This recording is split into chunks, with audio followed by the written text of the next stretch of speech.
akan membahas bagaimana kondisi saat wafatnya iblis laknatullah alaihi. Ma'asyiral muslimin yang dimuliakan Allah Subhanahu wa taala, kita tahu bahwa iblis adalah musuh kita semuanya. Sejak Adam diciptakan, kemudian Allah Subhanahu wa taala merintahkan iblis untuk sujud kepada Adam, dan iblis pun menolak. Sehingga Allah Subhanahu wa taala katakan, "Ma mana'aka an tasjuda lima khalaqtu biyadi."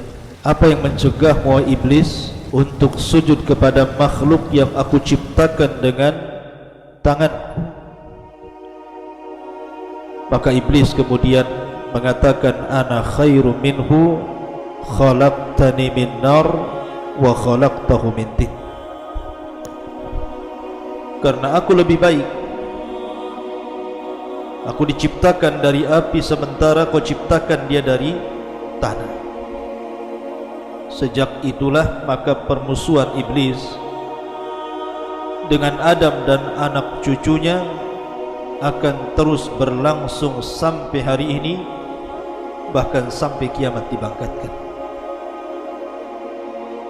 Bahkan diriwayatkan oleh Abdullah ibn Ahmad di dalam Zawaid Az-Zuhdi dari Salam ibn Miskin, dia mengatakan, Su'ila al-Hasan, maksudnya Hasan al-Basri rahimahullahu ta'ala, "Ya Aba Sa'id, hal yanamu iblis?" Wahai Aba Sa'id, maksudnya di sini kunyah Hasan al-Basri rahimahullahu ta'ala, pemimpin para tabi'in, apakah iblis itu tidur sama dengan kita manusia? Maka Hasan al-Basri mengatakan, "Lau nama lawajadna lidzalika roha."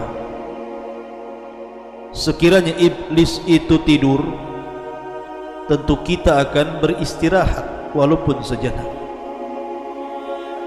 Artinya menurut Hasan al-Basri rahimahullahu ta'ala, bahwa iblis itu tidak tidur. Di antara dalil yang menunjukkan bahwa iblis itu tidak tidur adalah hadis yang dikeluarkan Imam Ahmad dari Jabir ibn Abdullah radhiyallahu an, Nabi sallallahu alaihi wasallam bersabda bahwa singgasana iblis itu berada di tengah lautan, dan iblis setiap hari, bahkan setiap waktu, mengutus sarayah, tentara-tentaranya, yaftatinuna nas, mereka berusaha memfitnah manusia, fa'a'zamuhum indahu manzilatan a'zamuhum fitnatan linnas, dan pasukan yang dianggap mulia di mata iblis adalah yang paling besar fitnahnya bagi manusia. Maka setiap waktu iblis memanggil tentaranya dan mengatakan, "Apa yang sudah kau lakukan kepada manusia?" Maka pasukannya mengatakan, "Fa'altu kadza wa kadza," aku sudah melakukan ini dan itu. Aku sudah menggoda si fulan sehingga meninggalkan salat. Aku sudah menggoda si fulan sehingga meninggalkan puasa Ramadan. Aku sudah menggoda si fulan sehingga dia tidak haji, dan begitu seterusnya. Tiba-tiba iblis mengatakan, "Ma sana'ta syai'an," kau belum melakukan apapun. Tiba-tiba kemudian datang satu tentaranya dan mengatakan, "Qad farraqtu baina ar-rajuli wa baina imratihi," aku sudah membuat antara suami istri bercerai-berai. Maka tiba-tiba iblis kemudian berdiri, mengambil hadiah berupa piala di kepala, kemudian dia pun mendekati orang itu dan meletakkan piala di atas kepalanya dan mengatakan, "Ni'ma anta," sebaik-baik pasukan yang kukirim adalah dirimu. Artinya bahwa iblis tidak tidur, terus saja dia mengutus pasukan. Makanya menurut pendapat Hasan al-Basri, "Lau nama lawajadna lidzalika roha." Kalau seandainya iblis itu tidur, tentu kami akan mendapatkan istirahat walaupun sesaat. Walaupun pendapat ini ada yang membantah karena tidak tidur dan tidak mengantuk itu adalah sifat Allah Azza wa Jalla. La ta'khudhuhu sinatun wala naum. Tetapi ini masalah khilaf di antara para ulama, wallahu a'lam. Tapi yang jelas bahwa iblis sebisa mungkin dengan berbagai macam cara, metode, dengan mengerahkan seluruh pasukannya menggoda kita anak Adam supaya menjadi pengikutnya dan sama-sama masuk ke dalam jahanam, na'udzubillah. Ma'asyiral muslimin yang dimuliakan Allah Subhanahu wa ta'ala. Tetapi bedanya iblis dengan kita, kalau iblis itu diberikan oleh Allah Subhanahu wa ta'ala tangguhan usia karena dia sendiri yang meminta kepada Allah Azza wa Jalla, fa'angdirni ila yaumi yub'atsun, tangguhkan diriku sampai pada hari dibangkitkan manusia, dibangkitkan kiamat ini kepada manusia. Maka Allah Subhanahu wa ta'ala mengatakan, innaka minal mundharin, kalau begitu engkau termasuk orang-orang yang ditangguhkan. Artinya iblis diberikan oleh Allah Azza wa Jalla usia yang panjang sekali. Berbeda dengan Adam dan anak turunannya, dibatasi usianya. Ma'asyiral muslimin yang dimuliakan Allah Azza wa Jalla. Lalu bagaimana iblis mati? Kapan dia mati? Bagaimana kondisi dia mati? Bagaimana malaikat maut mencabut nyawanya? Bagaimana dia merasakan kematiannya? Ma'asyiral muslimin yang dimuliakan Allah Azza wa Jalla. Ahnaf ibn Qais suatu ketika datang ke kota Madinah. Dia hendak menemui Umar bin Khattab radhiyallahu anhu. Tiba-tiba dia melihat ada halaqah yang sangat besar, banyak orang yang duduk di situ. Ternyata di halaqah itu yang sedang berbicara adalah Ka'ab al-Akhbar, sedang berbicara di hadapan manusia. Maka Ahnaf ibn Qais pun ikut duduk di halaqah itu. Kemudian dia mendengarkan apa yang dikatakan Ka'ab al-Akhbar radhiyallahu anhu. Dia mengatakan, lamma hadara Adam al-wafat, ketika Nabi Adam alaihi salatu wassalam menjelang wafatnya, dia mengatakan, ya Rabb, syayasmatu bi aduwi idza ra'ani mayyitan wa huwa mungdaru ila al-waqtil ma'lum. Ya Rabb, tentu musuhku akan senang, akan bahagia apabila dia melihat diriku meninggal dunia sementara ditangguhkan usianya sampai waktu yang ditentukan diri. Maka Allah Subhanahu wa ta'ala katakan, ya Adam, innaka turaddu ilal jannah wa yu'akharul mal'un ila nadhirati liyadhuqa bi'adadil awwalina wal akhirin alamul maut. Wahai Adam, tenang saja, kematianmu engkau akan langsung masuk ke dalam surga. Akan tetapi si mal'un, si iblis itu akan diakhirkan sampai batas waktu agar dia merasakan sakitnya dengan jumlah orang-orang yang pertama dan yang terakhir. Bagaimana orang-orang itu merasakan kematian, itulah yang akan dirasakan iblis. Kemudian Adam mengatakan kepada malakul maut, sifli kaifa tudhikuhul maut, sifatkan kepadaku bagaimana dia merasakan kematian. Falamma wasafahu, ketika malakul maut mensifatkan kepada Adam bagaimana kematiannya, maka Adam mengatakan, Rabbi hasbi hasbi, cukup ya Rabb, cukup ya Rabb. Maka ketika itu manusia yang hadir di halaqah Ka'ab al-Akhbar pun kemudian menangis. Kemudian mereka mengatakan, ya Aba Abdurrahman, hadithna kaifa yadhukul maut. Wahai Aba Abdurrahman, ceritakan kepada kami bagaimana iblis merasakan kematian. Tetapi Ka'ab al-Akhbar enggan untuk menceritakannya. sehingga manusia merengek-rengek kepada Al-Akhbar. Ka'ab Al-Akhbar ini, ceritakan saja kematiannya kepada kami. Maka dia pun menceritakan dan mengatakan, idza kana akhirud dunya wa qarubatin nafkhah fa idzan nasu qiyamun fi aswaqihim wa hum yatakhasamun wa yattajirun wa yatahaddatsun id bihaddatin azimatun yus'aqu fiha nisfu khalaiq fala yafiquna minha miqdara thalathati ayyam wa nisful baqi minan nas tadhalu uquluhum fayabkuna madhushina qiyaman ala arjulihim kal ghanami al fazi'ati hina tarassabuan. Kata beliau, ma'asyiral muslimin yang dimuliakan Allah Azza wa Jalla, ketika dunia sudah berada di akhir-akhir dan tiupan sangkakala sudah dekat dan siap ditiupkan, tiba-tiba manusia, sebagian mereka sedang berdiri di pasar-pasar mereka, sebagian mereka sedang bertengkar, sebagian mereka sedang berjual beli, sebagian mereka sedang berbincang-bincang. Tiba-tiba kemudian mereka mendengar suara guntur yang menggelegar. Maka separuh dari makhluk pun pingsan,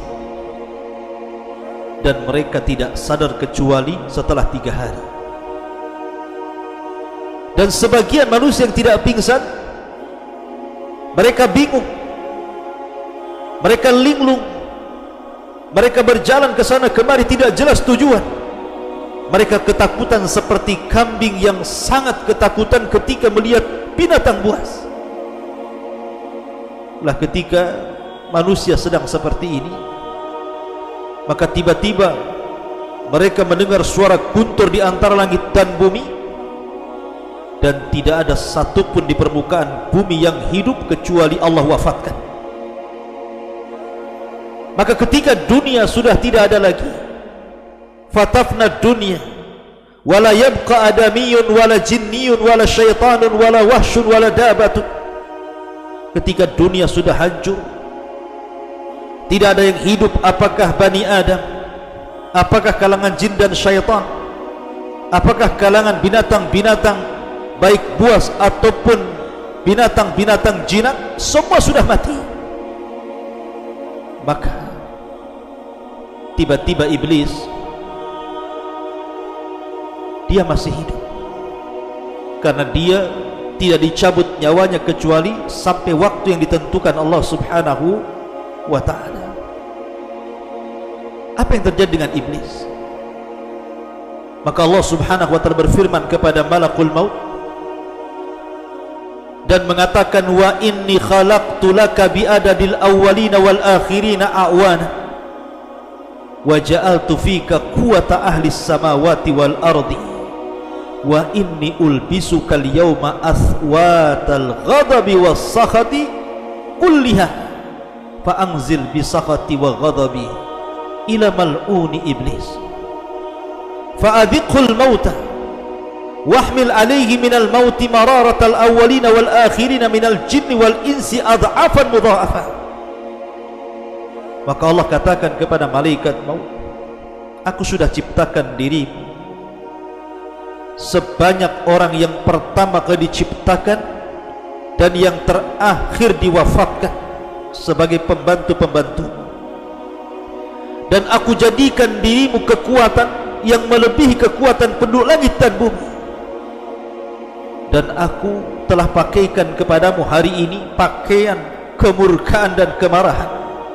Maka turunlah dengan kemurkaanku, kemarahanku, temui si mal'un iblis itu, biar dia merasakan bagaimana sakitnya kematian.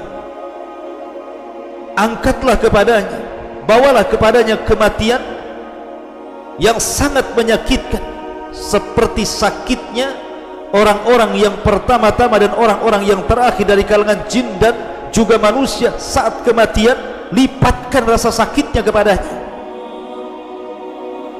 Ma'asyiral muslimin yang dimuliakan Allah Subhanahu wa ta'ala.